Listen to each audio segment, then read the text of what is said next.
Before we formally start the function, I just want to say thank you very much to each one of you for coming here. Um, I think almost everybody here knows who I am. I don't have to say who I am, and I don't have to say why we are here. But I think I just want to express a great feeling of gratitude in my heart to my first boss, VS Mahesh. If he had not spotted that young man one day in this restaurant called Vaishali, a story I never tire of telling, at early morning breakfast when I was still dating my wife, and I was about to join some other company. And Mahesh spotted me and say, "Hey," I say, "what are you doing here?" I said, "Well, right now, as you can see, I'm having filter coffee and idli sambar and shali, which is, I think, in my opinion, the best idli sambar in the world. It comes with that, but it's wonderful idli sambar. And Neera's hostel used to be just across, the Ferguson College ladies' hostel. And so early morning, I couldn't have enough of her. So I used to pull her out and go straight for breakfast. And so we were sitting there and having our conversations. And Mahesh asked me this question. And I said, I'm about to join this company. And Mahesh are not doing any such thing. I said, I don't understand.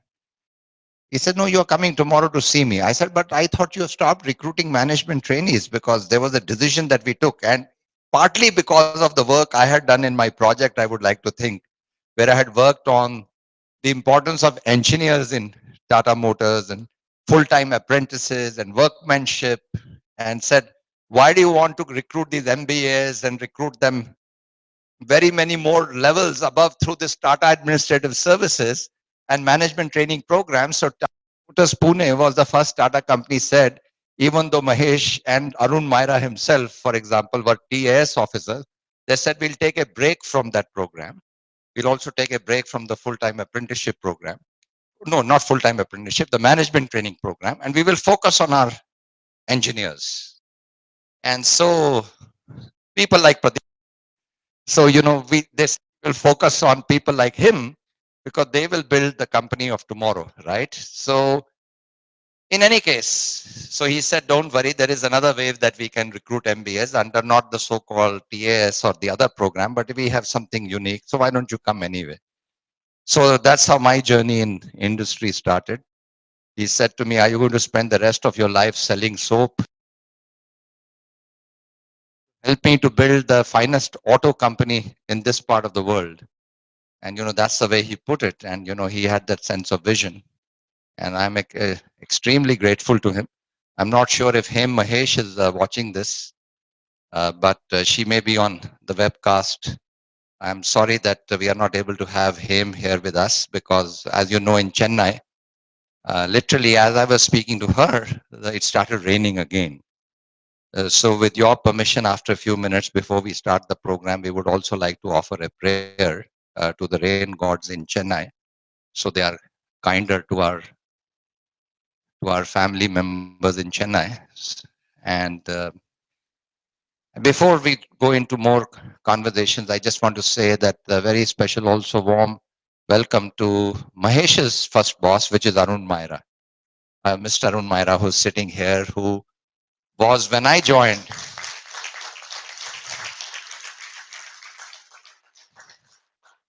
so when I joined, Arun was our absolute role model, right? So because he was Mahesh's boss and Mahesh was our boss, so was the boss's boss, but he was a truly inspirational leader. And Mahesh was the one who provoked us into action, and Arun was the one who showed us the dream and the vision.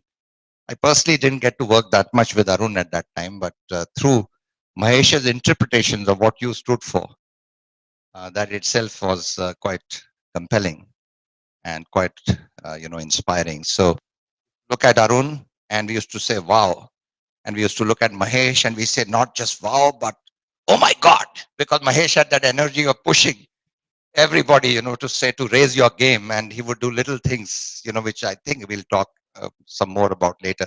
I don't want to hog all the airtime here, so I just want the people who are here and also our wonderful friends from overseas. And I want to tell you, Anne and Sally, that because of you, we decided that this lecture should take place today because you were here and we said, I got greedy and said, I know we are just returning from open space.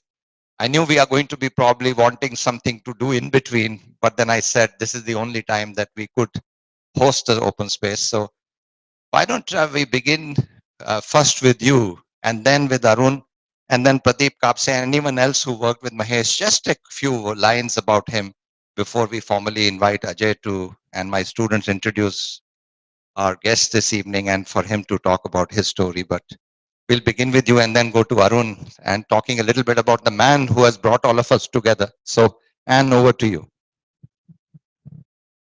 So I met Mahesh at Goa.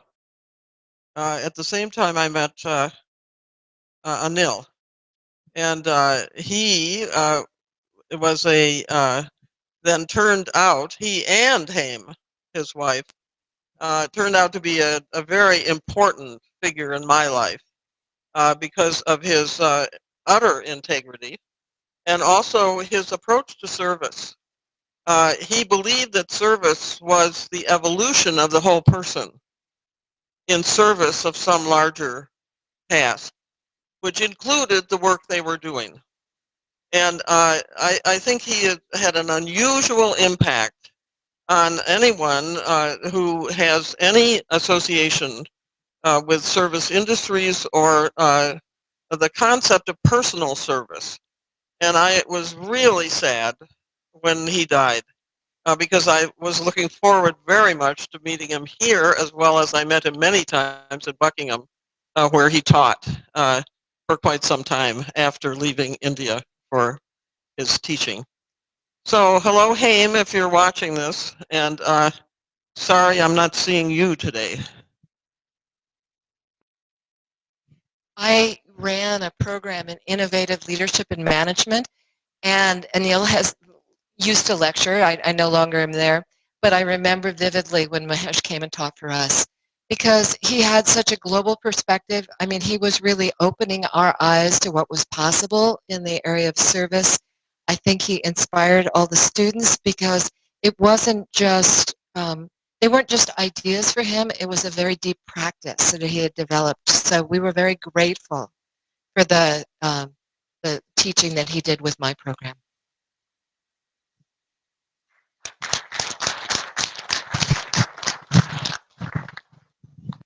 And of course, now Arun himself. I'm so grateful that you are here this evening.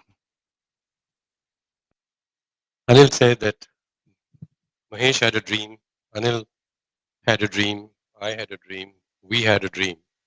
And the dream wasn't to create the best automobile company in that part of the world. It was to create the best organization in the whole world. No matter automobiles could do anything. That was the dream. And great organizations are organizations in which people are great. Don't feel great about themselves, but they are great. And so, what sort of people will we be? What sort of people will we attract to work with us so that our collective dream can be realized? And so this is Mahesh's genius, that young man. What sort of people shall we have with us if we have a big dream? We need to have Anil, Mahesh said. Yes, and you made a big difference. You were there too short a time. It was enough maybe to get us going a long way. And Mahesh was, as he said, the key. Mahesh joined the Tata Administrative Service, in which I was a senior person to him. I was a physicist, and he was a physicist, and he was told that he wasn't a manager. So he said, "But this man is not an MBA." So they said, "Well, you can work with him." So he came. He says, "I want to work with you. What are we going to do?" At that point, Mahesh wasn't aware that he was going to be creating an organization through people, with people. It was about management. And I said, the dream that my boss has, now I go further up to Mr. Murgaonkar, is to create the finest organization in the whole world. And Mr. Mugawakas made it clear it's not about the machines, it's not about the buildings, it's about the people. And he has just lumped this job onto me without any understanding on my side of what it takes to shape a great organization in which people are great. And said, because you know nothing about it, you learn about it. And the greatness of the man was, he said, neither do I know anything about it, but I'm too old. I learn along with you. So here comes this guy, so driven, as he says, wanting to do something big.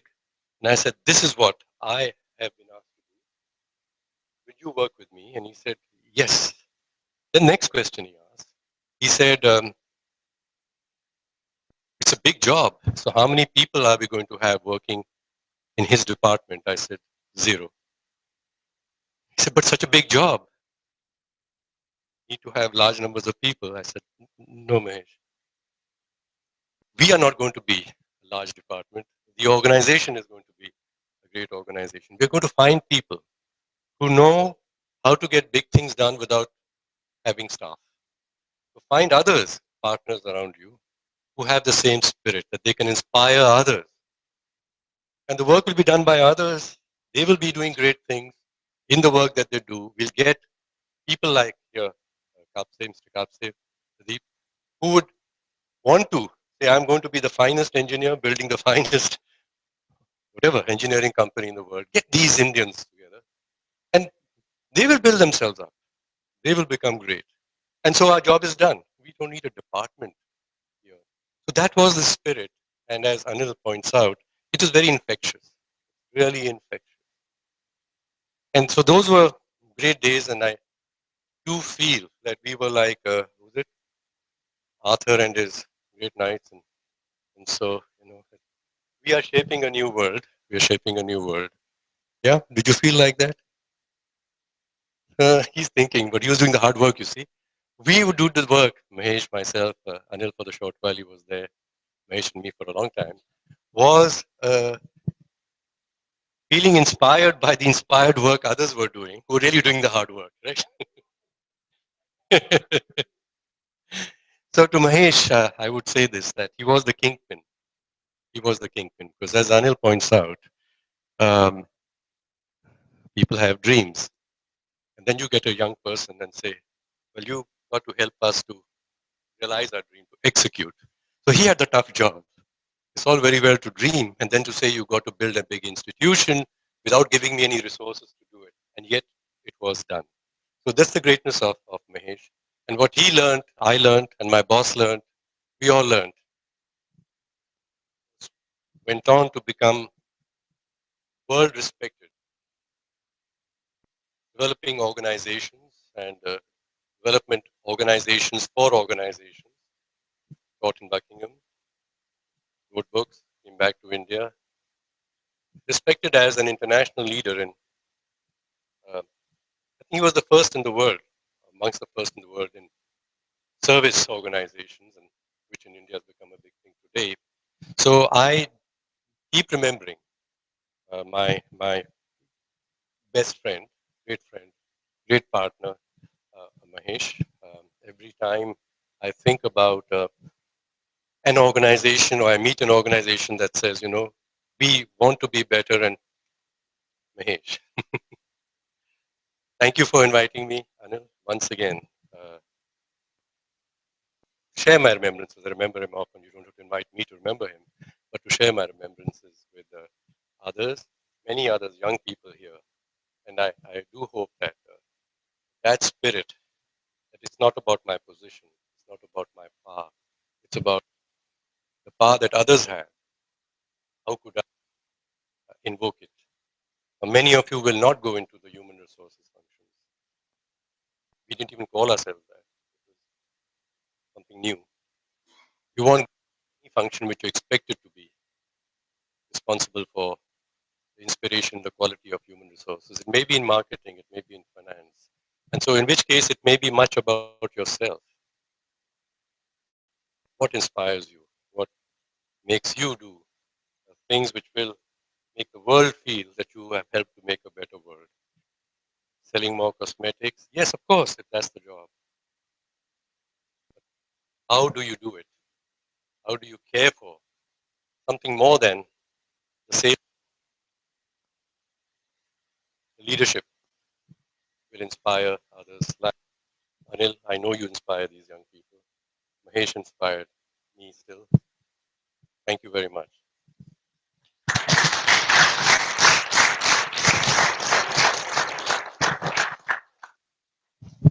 Mr. Arun Maira went on to do amazing things, and I don't think, or he probably still remembers, he interviewed me after I did my summer internship with Tata Motors. And then he asked me, what is your purpose in life? And I kind of just blurted out something that I had been dreaming, which also said that one day when I do something, I hope I will get an opportunity to serve the planning commission. He became a member of the planning commission and he invited me to work with him there and do some projects.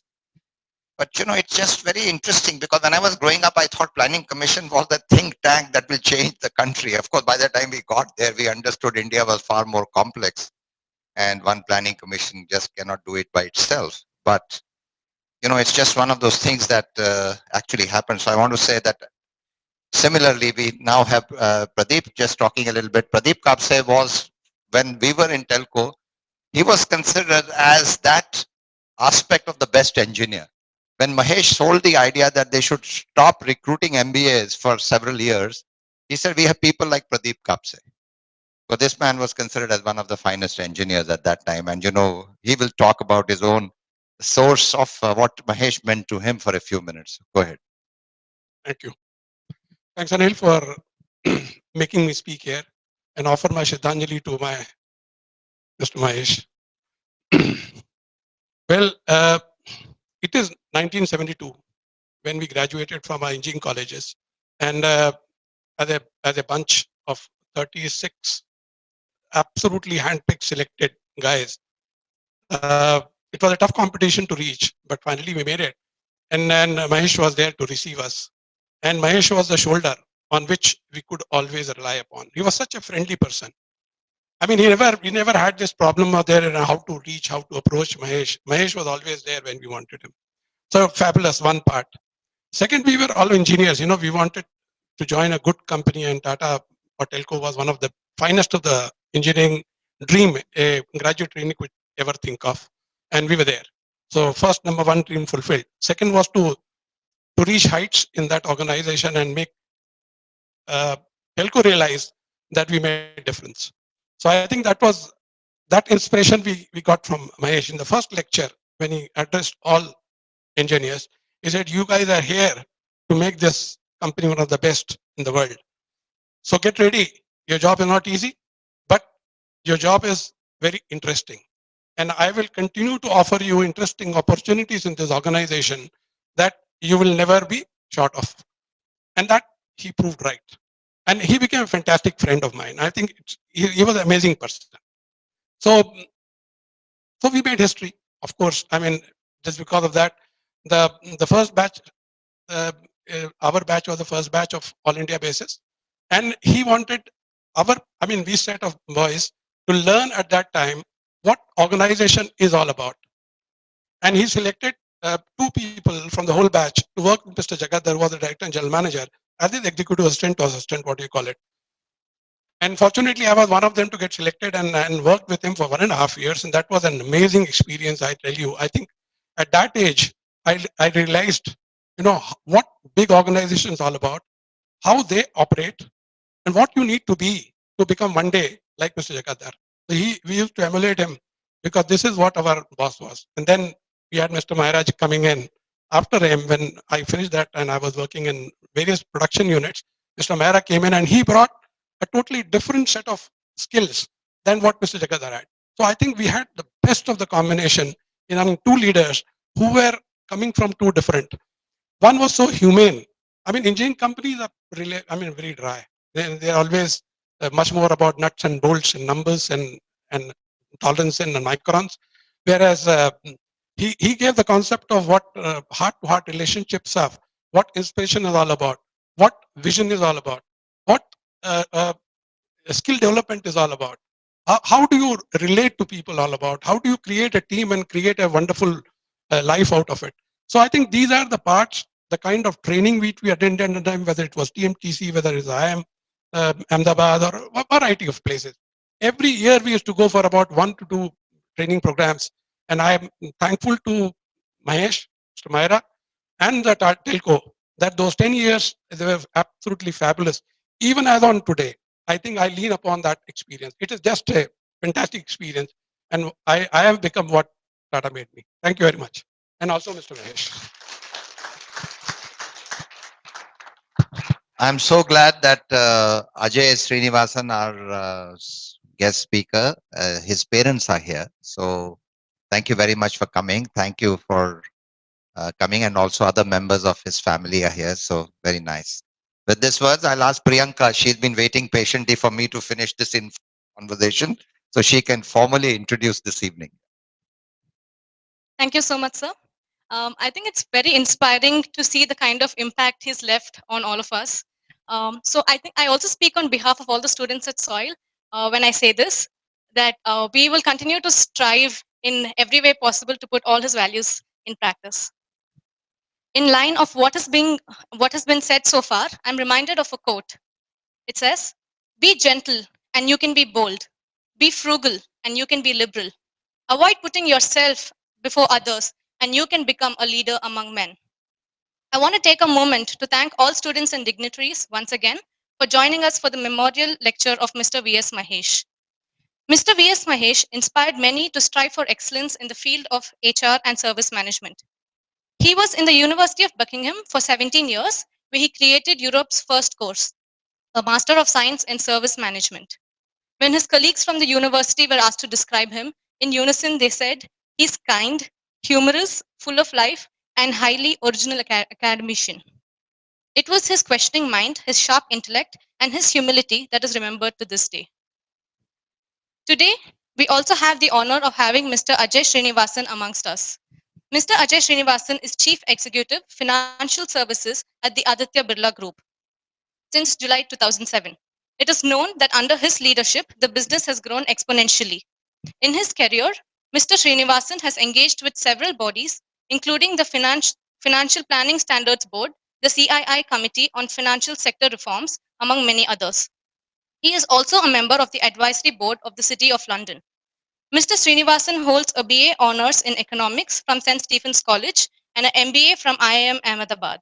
It is with equal pleasure that I invite Mr. Srinivasan on the stage now.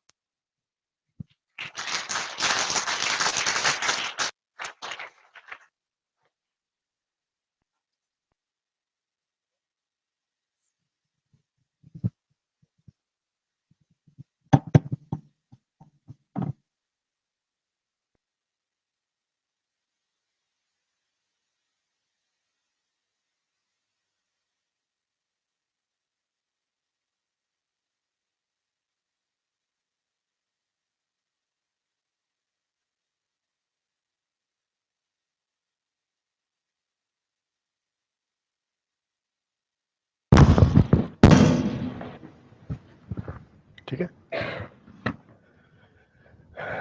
Good evening, ladies and gentlemen.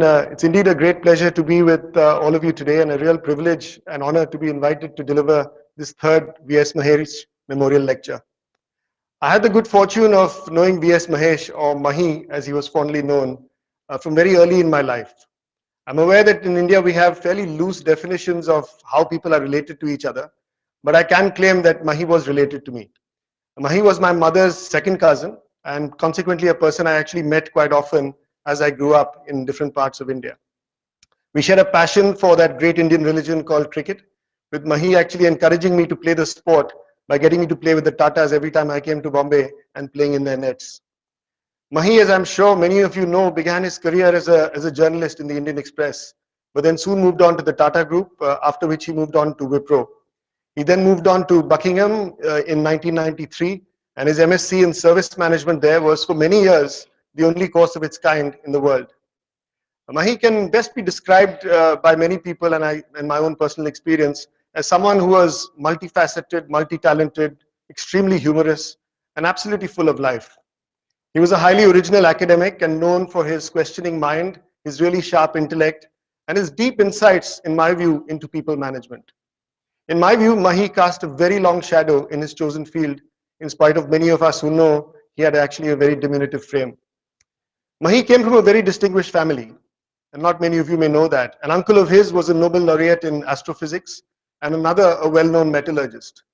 His mother was a renowned classical music artist, having written several books, in fact, on Carnatic music. In addition to his interest in cricket and management, Mahi was an avid P.G. Wodehouse fan and could actually quote extensively from all the Wodehouse books. Mahi was also a very regular contributor to the Business Standard. And as you look through some of the topics that he wrote about, it's the people that count, first time, every time, on time. These are all things that really resonated with Mahi. He wrote about opportunity for true leadership, managing the service moments of truth. All of these inform you of things that actually mattered to Mahi. He also wrote a book called Thresholds of Motivation, which actually explored an area which I think was very dear to his heart, because Mahi's core belief was that every human being had the ability and the potential to excel. And organizations actually simply needed to just provide the conditions for these people to achieve their true potential. Mahi and I shared many discussions on two topics that I really associate Mahi with. The first is building a strong customer-centric franchise in an organization, and the second was around nurturing leadership talent. Mahi helped me, in fact, conduct workshops on improving customer service at Prudential, where I was the CEO, and then helped me in the same time identify people he thought could be leaders in the organization going forward. When I last met Mahi, having returned from Hong Kong to Mumbai to join the Aditya Birla Group as CEO of Financial Services, Mahi was actually wondering what he could do with the enormous amount of research he has collected on the subject of service management and people management. He said it was not much use for him anymore, and he really wished it could be put to use by some organization in some useful way. I was speaking to him the other day and wondering what had happened with these pieces of work, and unfortunately nothing has been done with this. So maybe, Anil, that this could be something you could look at to utilize, because I think in there you'd find a huge amount of value on the research that he's done and the dissertations that the pupils of his wrote that I think could be used to actually take forward the work Mahi did. So today I'd just like to cover two topics in the 35-40 minutes that I have that I believe most resonated with me in my discussions and in my interactions with Mahi. I will first talk about my thoughts and learnings on building a strong customer franchise, and then talk from my own personal experience about the skills and traits I believe are required by corporate leaders in today's world. So let me first start with about building a strong customer franchise. A large, strong, loyal customer base is really the biggest asset for any business, and it's really the key source of value creation in business. This is true whether you're a B2B business or a B2C business. Acquiring a customer in most businesses actually requires us for us to win the customer's trust, and retaining them requires us to maintain that trust. But trust is not a commodity nor something you can turn a switch on to get. You need to earn it every day, every time you interact with a customer. Although India was not directly impacted by the global financial crisis of 2007-2008, think about the largest financial systems in the world, in the US, in Europe, in the developed countries. Penalties for misdemeanor there by financial firms have led to fines of over $300 billion in those markets in the last few years. Now, trust gets broken when such things happen, and then takes a long, long time to rebuild. In India, we often talk of the low penetration for several of the financial products that companies like the one I work for actually offer. But the deeper question to me is whether we've done enough to be truly relevant to our customer.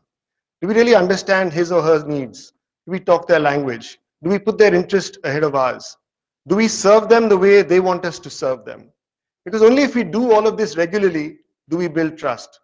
And trust is built by and maintained by many, many small things over a period of time. This is not a matter of technique or tools, but one of character.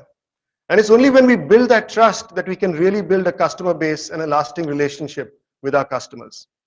As Stephen Covey once said, trust is the glue of life. It's the foundational principle that holds all other relationships. In its simplest form, therefore, building a strong customer franchise is really about building and maintaining trust with your customers. So some of what I'm going to speak about today will obviously seem very obvious to some of you. Yet organizations struggle to comprehend it and more to deliver it. And Mahi used to chuckle in his inimitable style and talk of his mother, whom he described as an octogenarian having the understanding of business of a 7-year-old. He used to ask him, do people really pay you to fly you around the world and pay you for telling them how to do the simple principle of doing what they promised to do? The truth is that many organizations just don't get this and get caught in their own spider web, forgetting the reason for their being, their customer.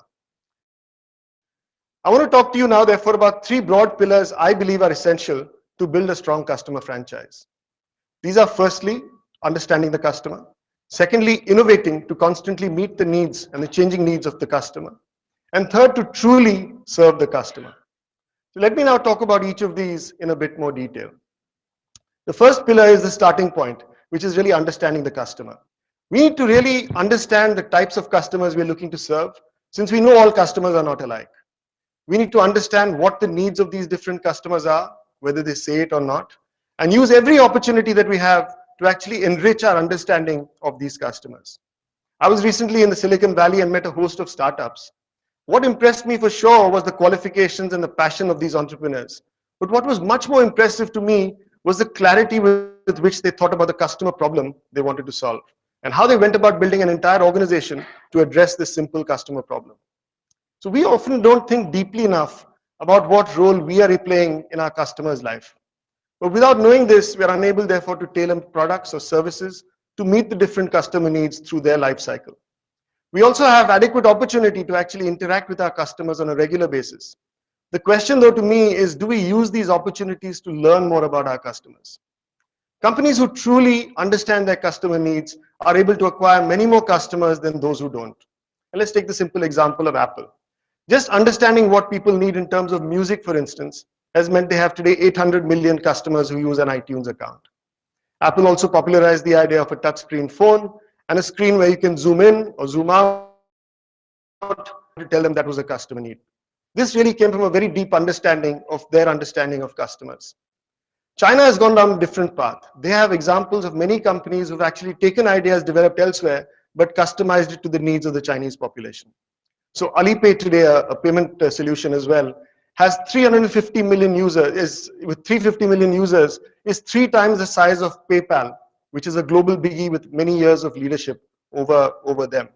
And WeChat, which is something you see all across China today, has 500 million active users, significantly more than WhatsApp that is operating in China. Understanding a customer better clearly leads to being able to create a much sharper proposition and then a more effective communication of that proposition to our customer. So look at the communication of a service I'm sure all of you are familiar with, Indigo Airlines, versus the communication that the industry in general turns out to its customers. So is it any surprise to you that this company has built a large, loyal customer base while many else in this industry have actually gone bankrupt? Today's digital world, in fact, gives us access to a lot of data for any customer that we may deal with. Mobile companies know where you travel and know what kind of places you visit. The credit card companies know where you spend your money, and they also know your credit history. A recent startup I met actually can scrape data from your phone to build a profile of you in 30 minutes using your bank and credit card information that you receive as SMS. And they can build a social profile using your contacts on your phone and being able to tell you whether you're credit worthy or not. I recently met a voice analytics company. This analyzes the tone and content of a conversation at a call center to predict customer behavior. So I think it's very fair to say that there's a huge amount of data today and a lot of tools that can be used to serve our customer better. The key, therefore, is using this data to derive insights that can lead to a better meeting of customer needs. The organizations that build strong customer franchises not only understand their customers really well, they keep up to speed with the changing needs of these customers over a period of time. And more companies are realizing that customers sit in a segment of one, and using technology is really the way to be able to customize products for these individuals. Let me now move on to the second pillar that I wanted to talk about, which is around innovation. Innovation, I think, is important because customer needs change, and organizations simply need to keep pace with their customers. Innovating also allows companies to stay ahead of competition. Steve Ballmer, the former CEO of Microsoft, once said, "Innovation is the only way Microsoft can keep customers happy and competitors at bay." So if you think about it, companies within an industry tend to pursue the same customers with broadly similar offerings using largely undifferentiated capabilities and processes. They tend to innovate along the same dimensions. In technology, for instance, firms focus on product R&D. In oil and gas, the emphasis is on process innovation. FMCG firms concentrate on branding, on distribution. But if all firms seek opportunities in the same areas, they tend to come up with similar innovations. So to avoid this innovation myopia, I think what we need to do is anchor our thinking on customer outcomes that result from innovation. Because at the end of the day, we have to create new value for our customers. And let's be clear, innovation is only creates value for our customers. So in order to give some structure to innovation, the MIT has actually devised a four-dimensional radar which they use for this whole thing. This has four key dimensions along which innovation can occur. The first is the who, namely which customers are you looking to target and which customers are you looking to serve. And a good example here is that of Virgin Mobile in the US. They entered what was a really competitive market, but focused on consumers who were less than 30 years old, which was an underserved market at that point in time. They figured what this segment wanted was simple pricing, good entertainment on the phone, a really stylish look, and a quirky brand. And within 3 years, they built a huge customer base just with this simple focus on a customer segment. The question for companies, therefore, is can they innovate to attract large, untapped, or underserved customer segments? And there are plenty of those in India. The second dimension of innovation is the what, or the offering per se. And let me come back to Indigo Airlines here, an example that all of you will be familiar with. So here's an airline that has made a virtue of something you would expect as hygiene in an airline, timeliness. And as a result has built a company with a 35% market share, carrying 70 million passengers every year, and has probably become the only company in this industry to make money. So customer-centric companies innovate and find solutions that truly change the paradigm in terms of value creation for their customers. The third dimension of innovation in the MIT formula is the where, which really describes a company's presence. And this might appeal to you more because these are the typical nuts and bolts engineering example. And the example is one of Cemex, the largest cement company in Mexico.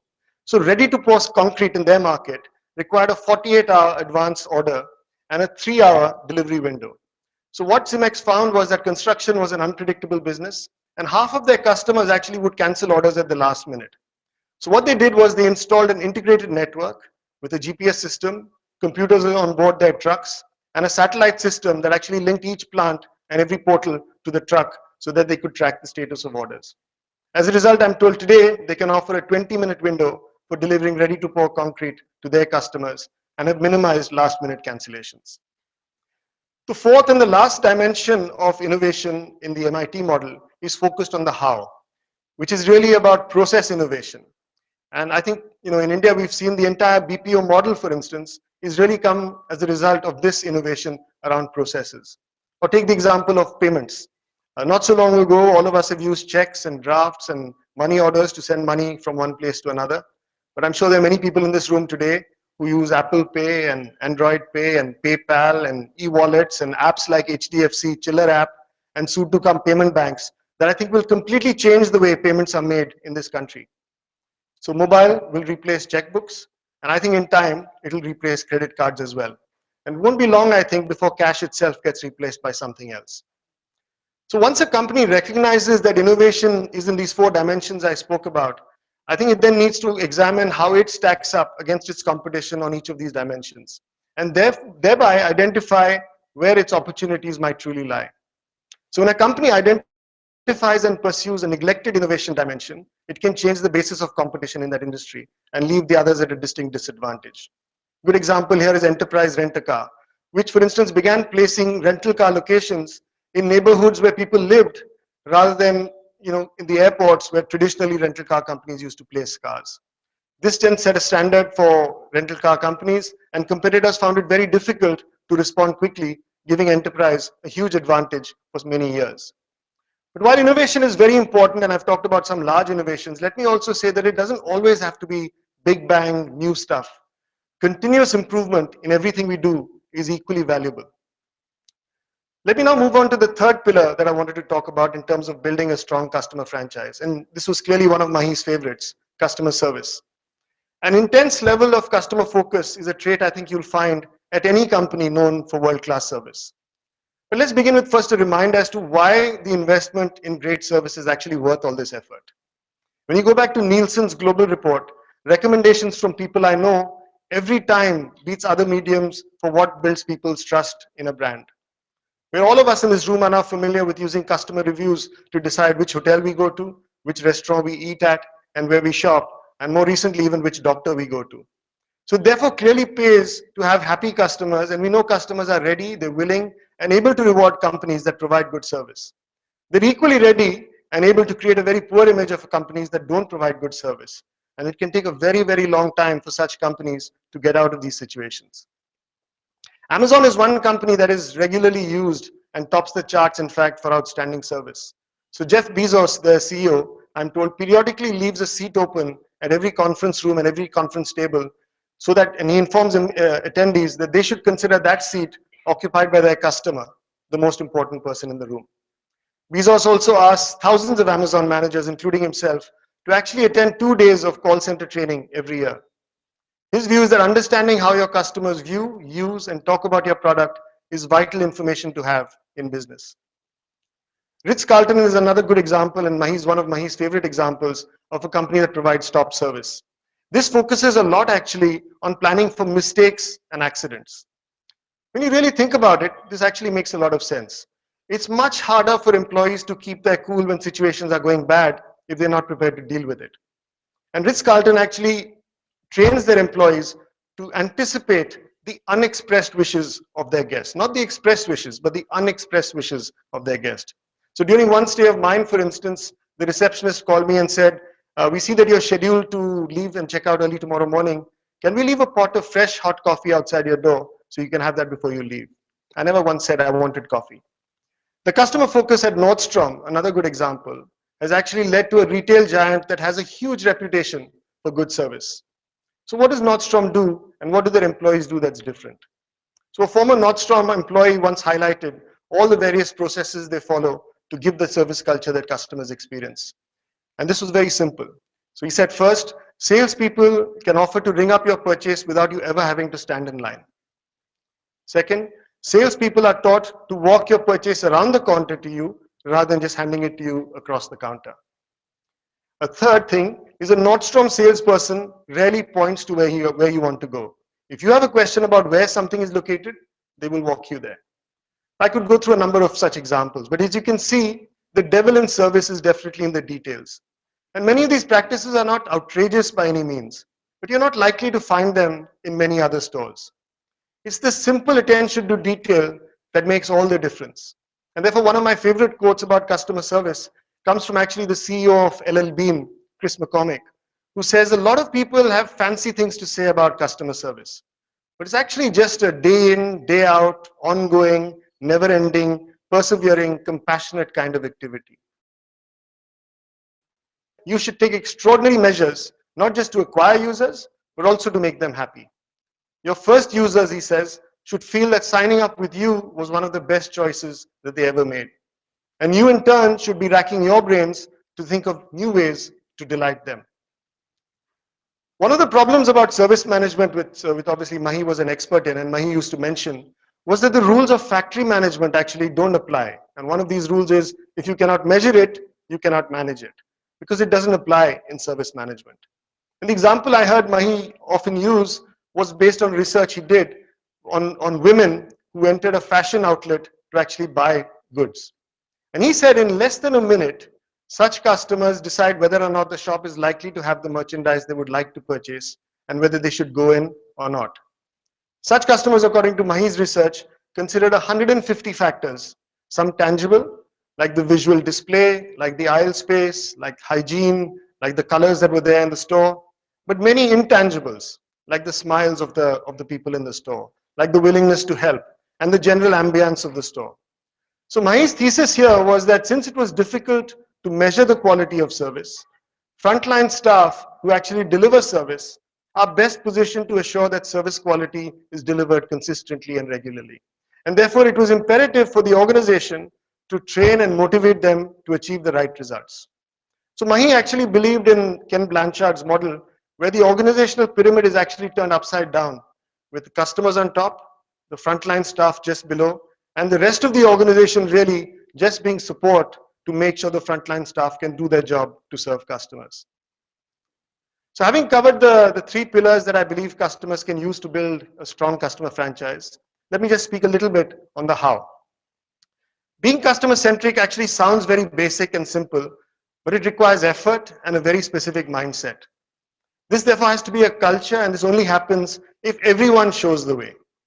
It requires everyone to pull together, because a customer needs to feel the organization as a whole is focused on him or her, and not just a person or one function. Everyone can and does make a difference to the customer experience. And it is that experience that drives acquisition and retention, as well as ensuring that products and services do not get commoditized. So Mahi once wrote, the secret behind a great service organization is actually no secret.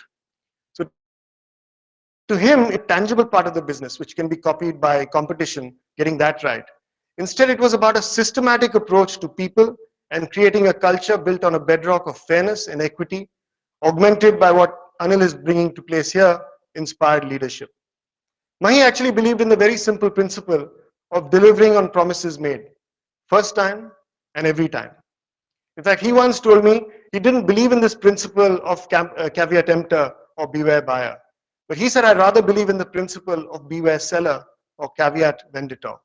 Because he said a customer can just take away his or her business and can bring down an organization through word of mouth. So why would you want the customer to beware? You should beware.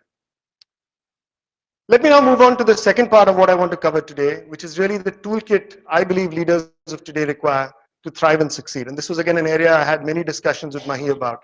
So I'll mention today 7 traits that I consider vital for the leaders of tomorrow. These might not be exhaustive, as there are some traits which I take as given, and others I think are less important than the 7 I'm going to talk about today. So the first of these traits in my mind is decision-making skills. Decision making actually is one of the key jobs of a manager, and yet one which is learned by people in their own way because it is rarely taught. Every time a manager pushes a decision that he ought to take to another person or another time, in my view, he or she has not earned their salary at that point in time. We all have biases in the way we look at decision making. Some of us have what is called the confirmation bias, which is when you look at information that supports your existing beliefs and reject data that goes against the grain of what you believe. Such people have a tendency to infer information from statistics that already supports an existing belief, even when the data actually supports an opposing view. Another bias in decision making is called anchoring, where the tendency is to jump to conclusions based on information gained very early on in the decision making process. So you can think of this as the first impression bias. So once you form that first impression and first picture of a situation, it's hard for you to see any other possibilities. And all your views and all your questioning is anchored around that first impression that you first saw. A third bias is what is often called the social harmony bias, which is typically driven by office politics and is found actually when everyone readily agrees, and therefore there is little no debate and almost no conflict in an organization. People talk about what the leader thinks and what the leader wants rather than discussing facts and alternatives and debating issues. The leader often speaks first and makes their views and opinions known. And there is a perception in this organization that the leader is unlikely to change their mind and not open to debate and suggestions. And people therefore believe it is in their best interest to actually just toe the line. So it's a social harmony status quo bias. So the challenge in my view for leaders today is the need to make good decisions in a world where there is sometimes too much information and too much data, and at other times when actually there's very little data without letting their biases come in the way. So in the absence of certainty on a majority of variables, and in the face of considerable ambiguity that we all face today, the ability to make good decisions, in my view, is an invaluable skill. But at the other end of the spectrum, the quantity of information in some situations has become so humongous. The leader has to be equally good at cutting out the noise and simplifying the complex. So it's not that good leaders don't make bad decisions.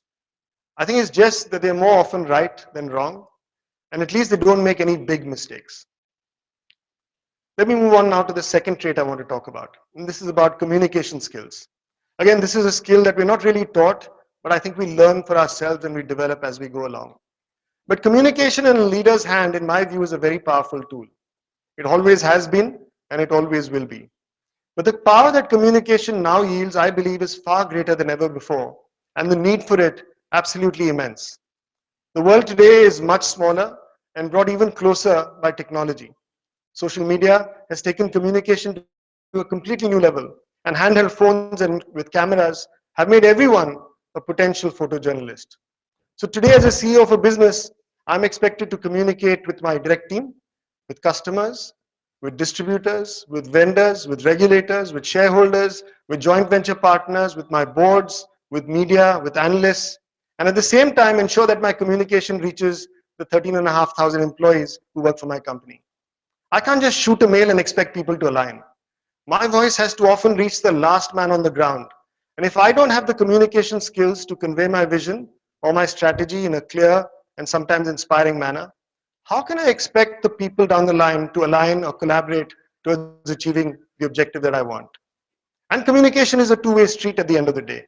In fact, I found some of the best ideas come from people on the front line, the customers. Leaders also need to find ways in which they can keep this channel of communication open so they can listen and they can respond. The third skill I see as being important is the ability to build diverse and valuable networks. So we live today in an increasingly connected world. Never before has it been as important for a leader to have networks that keep him ahead of the curve. A good leader, in my view, must make it a point to remain networked with key influencers, key stakeholders, and people I think who can provide insights to the business different to the ones that he himself has. But it is often amazing how we often build networks around our own areas of comfort and own areas of specialization. So finance people, for instance, will build networks with other finance folks, with auditors, with accountants, everybody who thinks the same way. HR folks typically, and I'm not talking about people in this room, will build networks with other HR professionals, with headhunters, with HR consultants, again, much of groupthink. But the fact is that the issues you're likely to grapple with or the solutions to some intractable problems are not always going to come from people with the same mindset and this network, because they tend to think in common ways. So what one needs, I think, is a diversity in the network, which allows you to open up the mind in completely different ideas that can energize and inform the mind completely differently. So I encourage my team personally to actually write down their network, examine actually how lack of, how homogeneous it is, and then build heterogeneity in that network so that they can find ways to gain from different people they can influence. The fourth attribute I want to talk about today is the ability to influence and the ability to collaborate. Again, this is not natural for many of us who've been brought up conditioned to compete, especially in India. At school, at college, on the playground, we are taught to compete. We're taught to win. Equally, therefore, many of us find it difficult to achieve things through influencing because it's all around authority, it's around directing. So we are so used to competing and winning every point that we argue over things that sometimes don't really mean much to us. But the world today, in my view, is much more about collaboration, much less about competition, much more about collaboration. The banks for many years have fought against telcos entering their space. Today, all of them are being forced to collaborate with them as the new generation of payment banks are rolled out in this country. NEC, a very large Japanese company, is a very good example of a company that's actually used collaborative ventures to enhance its technology and its product competence. In fact, it's the only company in the world with a leading position in telecom, in computers, and semiconductors, despite investing less in R&D as a percentage of revenues than all its competitors. But its string of partnerships, that's how it's done it, over the last 2 decades is really what has allowed it to achieve this. So collaboration and influencing requires a very different mindset, and it requires a very different conditioning.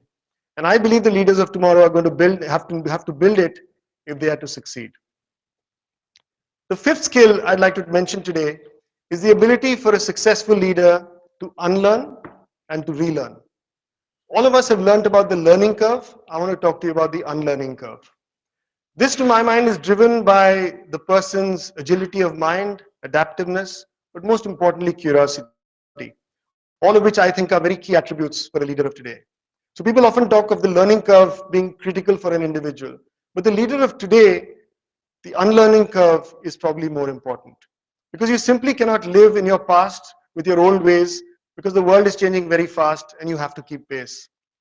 Mobiles came into India, what, in the late 1990s? Today there are 900 million mobile phone subscribers in India.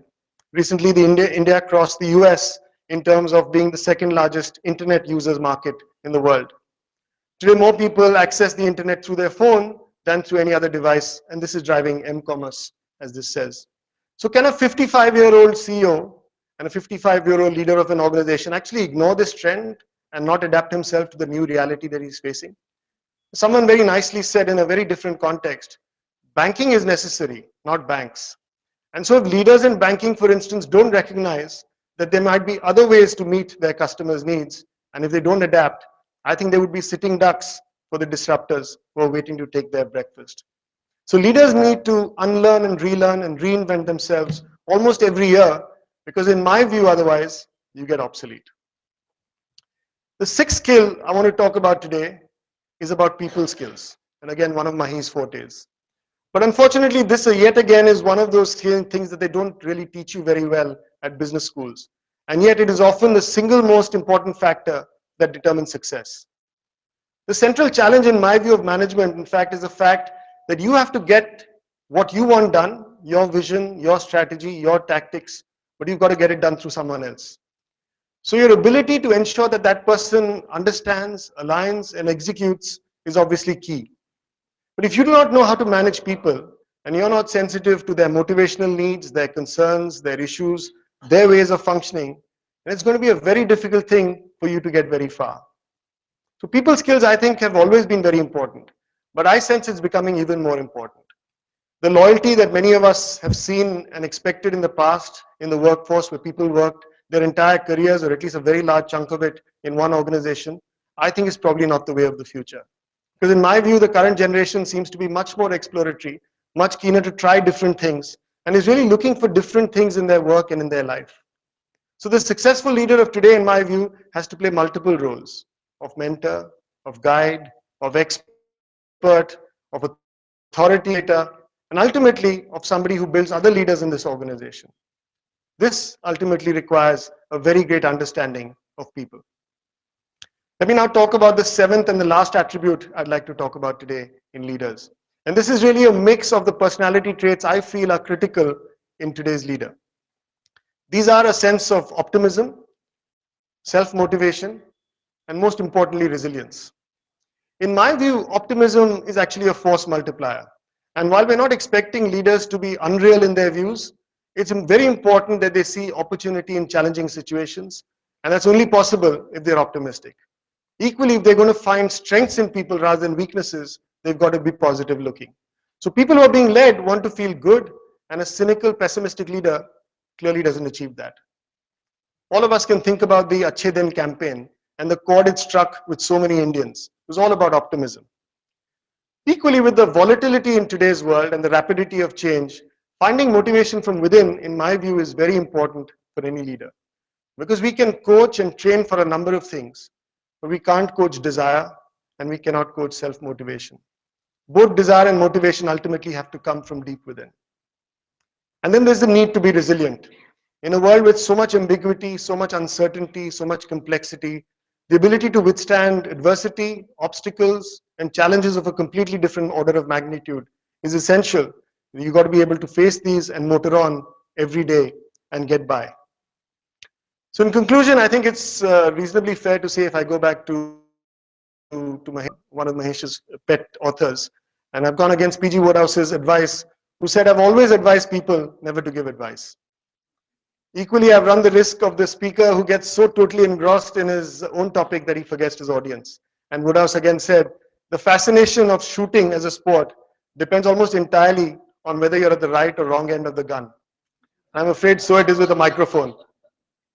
So let me end with a quote from the famous American author Maya Angelou, who said, my mission in life is not merely to survive, but to thrive. And to do so with some passion, with some compassion, some humor, and some style. So let us all today remember Mahi today for all those wonderful things. His passion, his compassion, his unbelievable humor, his values, and his style. Thank you, Anil, for inviting me here today. And congratulations to you for all the absolutely wonderful work you're doing in building rooted, inspired leadership. Thank you very much.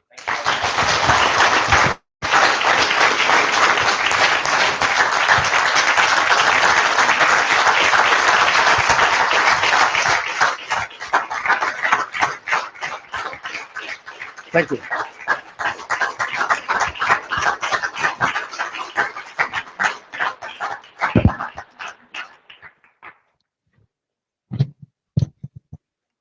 Wow. Wow. I mean, this man did not look at any prepared script. He had, of course, some talking points here. Yes, okay, there is something here. All right. But I didn't see him looking down even once. Maybe, oh, he has here. Okay, this is the new technology. All right, Arun. But well, I was just looking at his eyes and I was looking at what it meant to him and I was looking at the structure. I think you were amazing, Ajay. And Thank you. I think the clarity of thought that you had and the relevance of what you spoke. I know Mahesh from there is smiling, looking at all of us. It's wonderful. No session can end in a school till everyone in the audience, including the teachers sitting here, have a right to ask questions or to say something in response to you about their insights. So who would like to set the ball rolling with your permission for a few minutes? Sure. Who would like to set the ball rolling? Questions, comments? Go ahead. Uh, good. My name is Arjun. I'm doing BLP. Arjun. Yeah, Arjun. So, sir, my question is, can you share like one or two experience while working with Mahesh, where you could see the leader in like one or two experience? You got to see the real leader in him.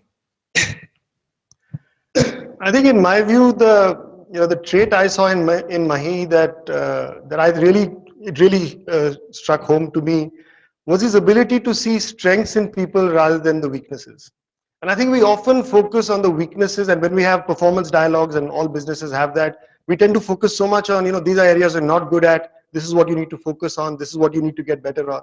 And Mahi's view was, why are you wasting your time trying to sort that out? Unless it's mission critical, don't worry about it. Look at the strengths and see how you can maximize the strengths of the individual that you're dealing with. And I think that just changes your perspective of the individual you're dealing with, and the ability to extract much more from that individual. And I saw them in the interaction he would have with the leaders that I was working with, how he would look at somebody and say, this guy is really good at this. Why didn't you just get him to focus on what he can do for you in this area? Because this is where his strengths lie. And that often made a big difference to the individual, and I think to the outcomes that we saw. So I would say the big takeaway for me was Mahi's focus on strengths rather than weaknesses. And I think his belief that everybody had strengths that you could leverage much more than organizations typically did.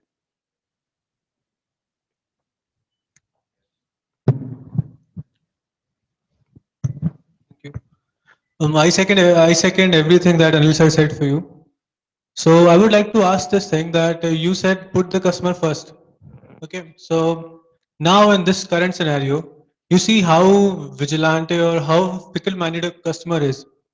Every day, a customer behaves in a different manner, and you see their responses in media channels, right? Now, if I take a big organization, it's easier for them to adhere because they have resources to comply with whatever the customer thinks and give them offerings. If we talk about Apple, Apple is a leader, it sets trends. And whatever they'll say, people have to buy because they don't see anything better. So, how will a startup adhere to it? Because they are trying to bridge the gaps, they're trying to serve the middlemen. How do you think they'll adhere to it? I'm Anurag Avasti and I'm Okay. from a student from BLP. So Anurag, I don't think it's an issue of being a startup or being a large company. In fact, I think large companies have many more disadvantages in being nimble and responding to customers than startups do, because they caught up in legacy systems, legacy IT issues, legacy policies, legacy culture, all of which comes in the way ultimately of being nimble to be able to deal with customers. Very good example is WhatsApp, right? All of us know WhatsApp. 19 people who set up a business that has completely changed everybody's life today, worth many billions of dollars. So you don't need to be, they were not a large established company, but they came in, they realized where an opportunity lay in the realm that they were operating in, and clearly changed the nature of the equation. So I think it comes, as I said, from my discussions in Silicon Valley, it comes from a very deep understanding of what is a customer problem you want to solve. And that is not the domain for a large company or a small company. That's the domain for a company that understands its customers well and is able to align and change itself to be able to deal with that. So I think as long as you have that mindset,